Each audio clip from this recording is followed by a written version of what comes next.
Did you know that there's a movement to get rid of Roman numerals? To that I say, not on my watch. I, for one, like Roman numerals. Well, as for you, we can see how much you like Roman candles in Burning Rome. No, it's not fireworks. As for you, we'll see how much you like Rome in this two-player card game called Burning Rome.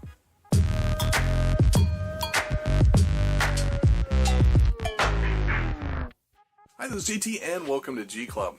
If you haven't already done so, hit that subscribe button and the bell to see other board game related content such as interviews and epic board game trailers. In reviews, we start off by talking about the best moment of the game.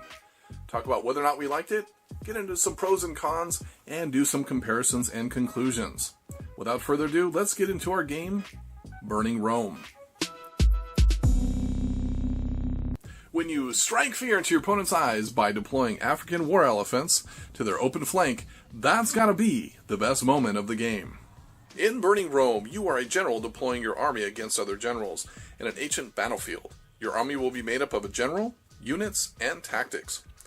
After adding another unit or more command points, you will deploy units to the battlefield using your command points. You can use the visible abilities of the units that are triggered when you activate them, play them, retreat, or have an ongoing effect. You can place up to 3 units and 1 general in each column. When attacking, you'll take the column of units, combine their displayed strength, and take on the column of units and their combined defense on the other side of the battlefield. If you outnumber their defense, you take away the difference from their army strength. You and your opponent will take turns attacking and defending, and if you reduce your opponent's command points below 0 or wipe out their army strength in glorious battle, then you will win Burning Rome. When you strike fear in your opponent's eyes as you deploy war elephants to their open flank and destroy all of their army strength, that's gotta be the best moment of the game.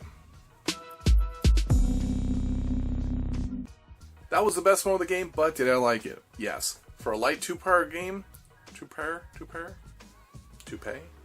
For a light two-player game, I did enjoy it. But there are some caveats, and we'll get into those details in the balancing act. Now, one of the good things about this game, because it's light, it's easy to teach, and boom, new players have a shot at winning. And I can tell you that because every time I taught it, I lost. Actually, I think I lost just about every time I played. Now, because it's light, the depth of this game really kind of comes in when you actually get to deck build or build up your army. Now, these columns of units and generals really kind of give you kind of an authentic feel, almost like a phalanx being put together and marching up against your enemies, while you've got shields and defense up in the front, and you've got attackers volleying things long range in the back like archers. Or one of the things about those columns is that it's really tough to move anybody out of them without a special ability, and I wish there was a little bit more flexibility in that. I do like this tension between the command points and the army strength, where you only have so many action points, so to speak, to be able to deploy or move or do special actions with your army, and well as trying to balance it out between the cards that you're pulling out for extra deployment versus what you can actually do with your command points. However, one thing with the command points is you can use them up too fast and really paint yourself into a corner. So it's kind of a negative for an early player who's just getting started, but it's kind of a pro because it kind of gives you something else to think about. Now, even though it's a light game, it comes with 2 books. One, this How to Play and Quick Battles book, and this Ancient Battles book, which sets up scenarios between the different factions that you're dealing with, as well as walking through some historical battles. So you'll set up your deck, you'll set up a scenario that's already pre-made out at the beginning of the game, and you'll get certain command points, and you'll start the game.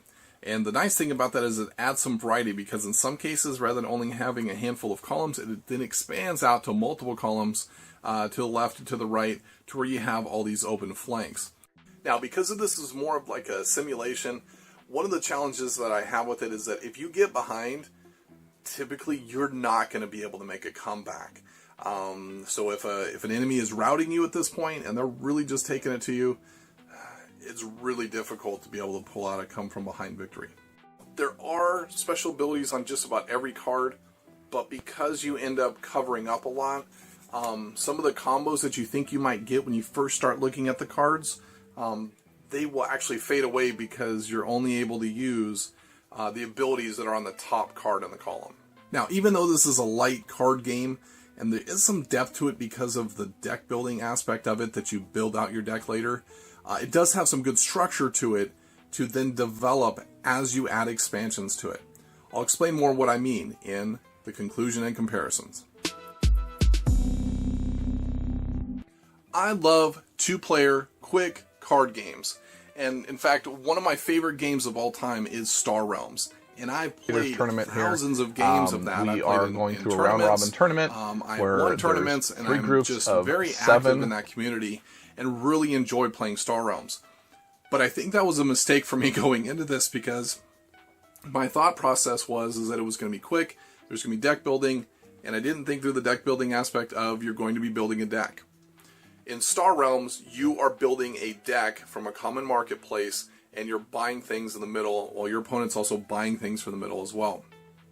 In Burning Rome, though, you are actually building the deck ahead of time, or getting a pre-made deck, shuffling that up, and then going after your opponent that way. I'm really looking forward to the expansions that come out, maybe some variety in tactic cards, or hey, maybe we can see some thematic changes as well, like Japanese samurai maybe going up against some Greek hoplites, if that's how you say it.